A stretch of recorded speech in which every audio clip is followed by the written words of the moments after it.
CBC news अपने कई kilometre के चुनावी सफर में आ पहुंचा है 84 विधायक राजकुमार रोध के पास। आइए इनसे खास बातचीत करके ये जाने कि कांग्रेस के वरिष्ठ नेता और बागीदोरा विधायक महेंद्र सिंह जीत ने बीटीपी विधायक पर 2 बार 5-5 करोड़ रुपए लेकर बिक जाने का आरोप लगाया है। इस पर इनकी प्रतिक्रिया और इनका क्या कहना है। पहले तो आपको खूब खूब धन्यवाद। आप इस रात के सफ़र में चुनावी माहौल में हमें ढूंढते हुए यहाँ तक पहुँच गए। हम भी चुनावी दौरा कर रहे हैं। आपका जो सवाल है कि हमारे जो साथी हैं, बड़े सीनियर हैं, बागीदोरा से विधायक हैं, उन्होंने आरोप लगाया है एक चुनावी सभा में। अब ये जो आरोप लगाया है, कांग्रेस के नेता और कुछ बीजेपी के नेता आज 4-5 महीनों से लगाते रहे। वो इसलिए लगा रहे हैं कि बीटीपी का जो इस इलाके में पूरे आदिवासी बाहुल्य क्षेत्र में जो वर्चस्व बढ़ रहा है, कहीं न कहीं जो बीटीपी का वर्चस्व बढ़ रहा है उसको रोकना है। उनका उद्देश्य ये है ताकि इस तरह की बातें करेंगे जनता में, इसलिए जनता उनसे जुड़ेगी नहीं और हमारी तरफ वापस आ जाएगी। मेरी समझ में ये नहीं आता है कि ये वरिष्ठ नेता हैं तो वो कहीं न कहीं खुद की पार्टी पे भी लांछन लगा रहे हैं। मेरा तो उनसे ये भी सवाल है और कांग्रेस पार्टी से भी सवाल है, अगर कांग्रेस के सच्चे सिपाही हैं और कांग्रेस के वरिष्ठ नेता है तो खुद की पार्टी को भी कहीं न कहीं उन्होंने कटघरे में खड़ा किया है। और रही बात, मैं तो कांग्रेस के कई लीडरों से कहा है कि आप लोग आंकड़ा तो फिक्स रखो, गुमराह कर रहे हो तो।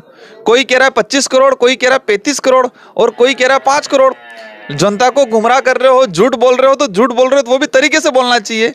तो मेरा आपसे अनुरोध है और सारी जनता से अनुरोध है कि ये चुनावी फायदा लेने के लिए उन्होंने अपनी सभाओं में कई कांग्रेस के लीडरों ने भी, उनका तो चलो वीडियो वायरल हुआ है, इसके अलावा भी पूरे उदयपुर संभाग के कई कांग्रेसी लीडर हैं, उन सारे कांग्रेसी लीडरों ने और बीजेपी के लीडरों ने भी इस बात को फैलाया है ताकि जनता गुमराह हो और बीटीपी की तरफ जो जनता जा रही है, क्योंकि बीटीपी आज धरातल पे काम कर रही है, आदिवासियों के हक अधिकार की बात कर रही है, माइनॉरिटी की बात कर रही है, ओबीसी की बात कर रही है, एससी समाज की बात कर रही है। क्योंकि इस इलाके में जो संवैधानिक रूप से जो आरक्षण मिलना चाहिए था, जो जल जंगल जमीन का जो अधिकार है, इसके लिए कांग्रेस बीजेपी के किसी ने नहीं बोला। तो हम जो इस बात पे बोल रहे हैं तो ये उनका धरातल खिंचता जा रहा है, कांग्रेस के सारे लीडरों का, बीजेपी के सारे लीडरों का, इसलिए बोखलाहट में पता नहीं कुछ भी बोल रहे हैं। तो ये जो सरासर बिल्कुल गलत है और उनका जो आरोप है उसको हम खारिज करते हैं सिरे से। और उनको भी कहते हैं कि चुनाव में जो हो रहा है, चुनाव में कई मुद्दे हैं, दूसरे मुद्दे आप लो और आप बोल रहे हो तो भी सबका आंकड़ा तो एक होना चाहिए, सब अलग अलग आंकड़े बोल रहे हैं। धन्यवाद आपको यहाँ तक पहुँचे, हमारे तक धन्यवाद। तो देखा आपने, हमारे साथ बीटीपी विधायक राजकुमार रोध जी मौजूद थे, जिन्होंने हमें बताया किस तरीके से जो कांग्रेस बौखलाहट के मारे कुछ भी आरोप लगा रही है दोनों बीटीपी विधायक पे।